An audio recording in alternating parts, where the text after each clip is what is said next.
Non cooperation ঘোষণা দিলেন, তখন তো আমরা উত্তাল, কিসের অফিস, কিসের কি, অফিসের নামমাত্র যে বসে থাকা। কিন্তু আমাদের এটা কথা ছিল যে আমাদের যদি মেয়ে হয় আমরা বিপাশা নামটা রাখবো। মৌচাকের ছাদের উপরে ছিল, 3টা জায়গা থাকা করার কথা ছিল, আর এটা ছিল ফার্ম গেটের ট্রাকের উপরে। নাটকটা করতে পারলাম না, আমার বদলে আরেকজন করলো। তো সেই দুঃখ তো একটা মনের মধ্যে আছেই, কারণ এই সব নাটকগুলি তো করেছি। এই যে সংগ্রামটা, হ্যাঁ, মানুষকে উদ্দীপ্ত করাটা, এবং এই নাটক করতে গিয়ে অসুস্থ হয়েছি। সে 71-এর তোমার মার্চে বঙ্গবন্ধু যখন ডিক্লেয়ার দিলেন, মানে তোমার কি বলে ওটাকে, 7ই মার্চের ভাষণ, 7 মার্চের ভাষণের পরে যে ইয়েটা হলো, নন কোঅপারেশন ঘোষণা দিলেন, তখন তো আমরা উত্তাল, কিসের অফিস, কিসের কি, অফিসের নামমাত্র যে বসে থাকা। আমাদের তো আবার ওই ইমার্জেন্সি সার্ভিস ছিল, বাসায় চাকরি করতাম তো, 24 ঘন্টা ডিউটি, কিসের ডিউটি, কিসের কি, আমাদের পুরো অফিসই তো ঘুরে বেড়াচ্ছে এদিক ওদিক, এদিক থেকে ওদিক, সেদিক থেকে ওদিক। তো ওই সেই সময়টায় একটা নাটক ধরেছিলাম আমরা, যে 23শে মার্চ আমরা নাটক করব শহীদ মিনারে। আচ্ছা, রক্ত দিলাম স্বাধীনতার জন্য নাটকের নাম। সেই নাটকে আমি অভিনয় করছিলাম, তখনই অসুস্থ হয়ে গেলাম।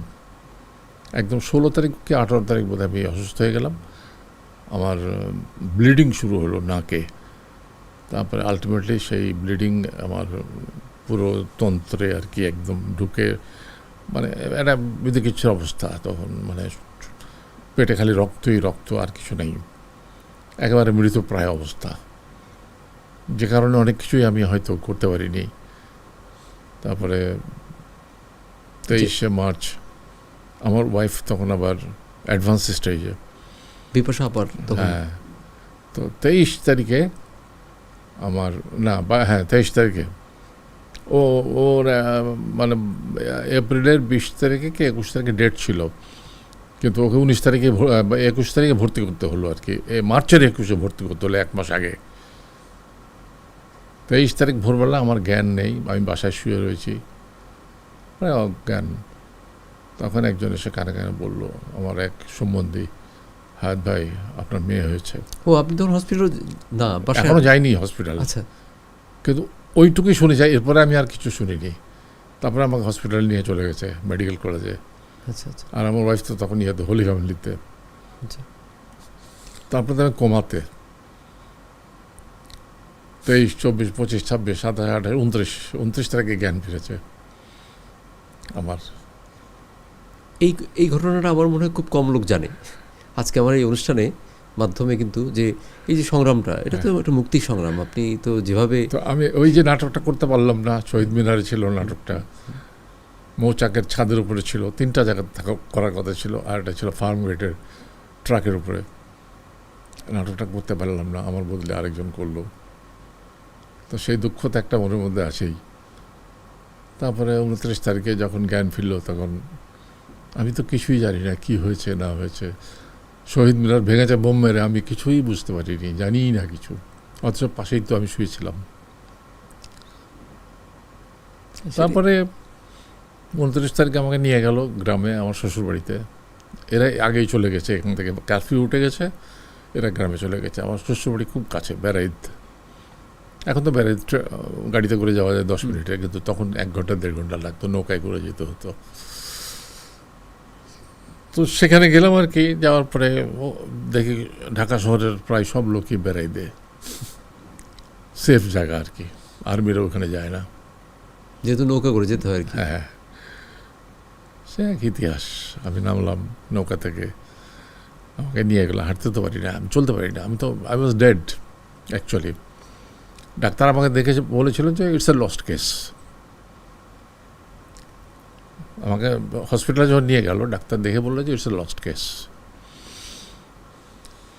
তো লস্ট কেস থেকে ফিরে এসেছি। আমার মেয়ে হয়তো আল্লাহর কাছ থেকে একটু এক্সটেনশন নিয়ে এসছে আমার জন্যে।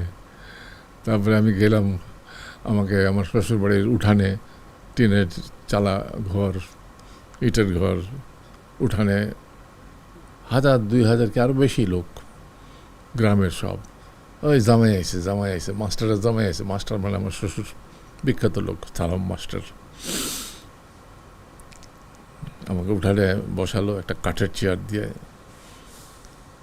কেউ একজন আমার ফুপু শাশুড়ি বিপাশাকে নিয়ে আমার কোলের উপরে দিল, দিয়ে বললো যে এই লো তোমার বিপাশার লো।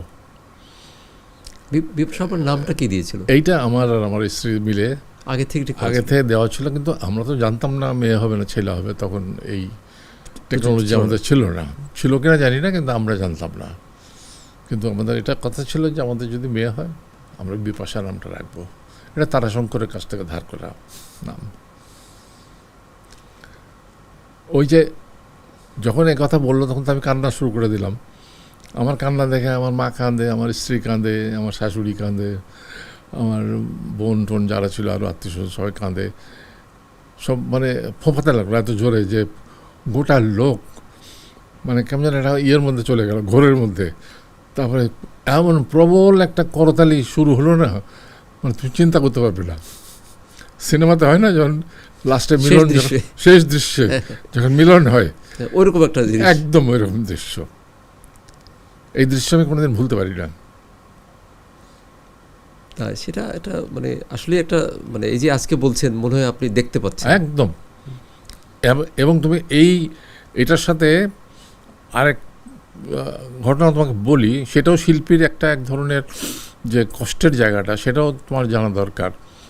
যে বিপাশা একসময় তো তুমি জানো যে বাংলাদেশের যে পপুলারিটির সেরা অবস্থানে ছিল, সেরা অবস্থানের মধ্যেই ছিল, সেরা অবস্থানে ছিল। আমার খুব ফেভারিট কিন্তু সে। তখন আমার শ্বশুর মারা গেলেন, সালাম মাস্টার মারা গেলেন। সালাম মাস্টার ওয়াজ সো পপুলার, ওখানে বেড়াই দিয়ে পুরো রূপগঞ্জের উনি টিচার, 3 পুরুষের টিচার।